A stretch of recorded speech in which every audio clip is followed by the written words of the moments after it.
Okay guys, யாராச்சும் இதை வாங்கணும்னு நீங்கள் நினச்சிங்கன்னா அப்படியே நிப்பாட்டுங்க, ஸ்டாப் பண்ணுங்க. முதல்ல இந்த வீடியோ பாருங்க. இந்த வீடியோ பார்த்துட்டு அதுக்கப்புறம் டிசைட் பண்ணுங்க இதை வாங்கணுமா வேணாமான்னு. இது வந்து ஸ்டீம் டெக். ஓகே கைஸ், வாங்க வீடியோக்கு போகலாம்.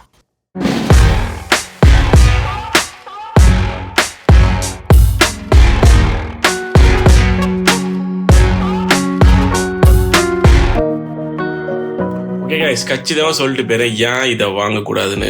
என்ன அப்படி பார்த்தீங்கன்னா வந்து இதில் கொஞ்சம் நிறைய டெக்னிக்கல் பிரச்சனை இருக்குது கைஸ். சாஃப்ட்வேர் ரொம்ப பக்கியாக இருக்குது. ஓகேங்களா, சும்மா க்ராஷ் ஆகுது, சொந்தமாக ஆஃப் ஆகிக்குது. ஓகேங்களா கைஸ், அப்புறம் வைஃபை வந்து கனெக்ட் பண்ண முடியல. நம்ம காசு கொடுத்து வாங்குகிறோம், ஒழுங்காக வேலை செய்யணும். ஒழுங்காக வேலை செய்யாமல் இப்படி பண்ணிக்கிட்டு இருந்தால் எப்படி இருக்கும் சொல்லுங்கள்? கடுப்பு வருமா வராதா? அப்புறம் பேட்டரி பிரச்சனை. பேட்டரி ஒன் ஆஃப் த அன்னாயிங்கான பிரச்சனை. அந்த பிரச்சனை பார்த்தாலே எரிச்சலாக இருக்கும். பேட்டரி பிரச்சனை. நம்ம நல்லா விளாண்டுக்கிட்டு இருப்போம், 1 ஹவர் 1.5 ஹவர் 2 ஹவர்லேயே சுற்றுறோம். வால்ஃப் நம்மக்கிட்ட வந்து ப்ராமிஸ் பண்ணுது, இங்கே தயாரிச்சவங்க நம்மக்கிட்ட ப்ராமிஸ் பண்ணுது 2 to 8 ஹவர் பேட்டரி தாங்கும் அப்படின்னு சொல்லியிருக்காங்க. ஆனால் 2 to 8 ஹவர் பேட்டரி தாங்கலை, 2 ஹவரில் செத்துருது.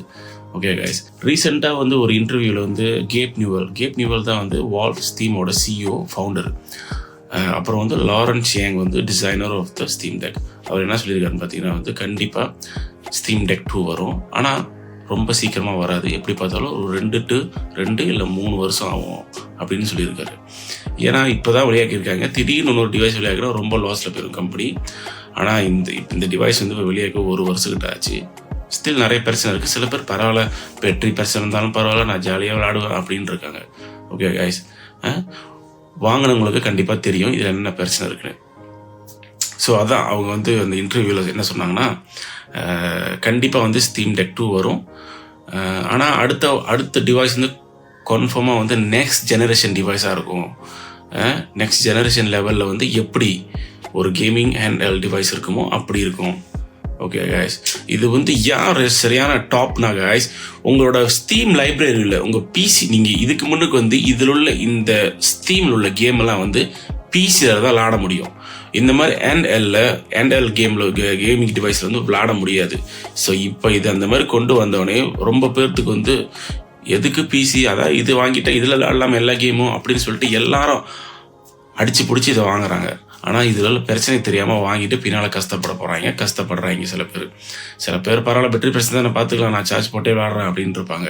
ஆனால் சில பேர்த்துக்கு வந்து அந்த பேட்டரி பிரச்சனை வந்து, எனக்கெல்லாம் பேட்டரி பிரச்சனை ரொம்ப எனக்கு பிடிக்காது பேட்டரி பிரச்சனை. எனக்கு ஒரு டிவைஸ்னால் செம்மையாக இருக்கணும், நல்லா பேட்டரி தாங்கணும், அப்போ தான் விளாட முடியும்.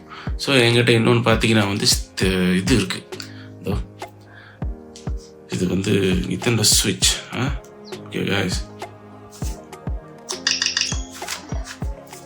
ஸோ இது வந்து பேட்டரி பயங்கரமாக தாங்கும். ஓகே கைஸ், பேட்டரி பயங்கரமாக தாங்கும். எனக்கு முதல்ல அது வாங்குறதா தான் இருந்தேன், அதுக்கப்புறம் தான் இதை வாங்கிட்டேன்.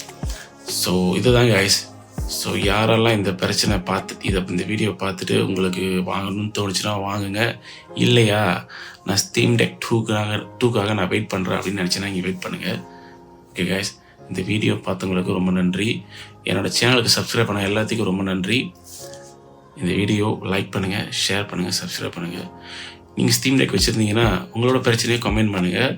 நீங்கள் ஸ்டீம் டெக் வாங்க போகிறீங்களா, உங்களோட தாட்ஸை பற்றி நீங்கள் கமெண்ட் பண்ணுங்கள். See you guys in the next video.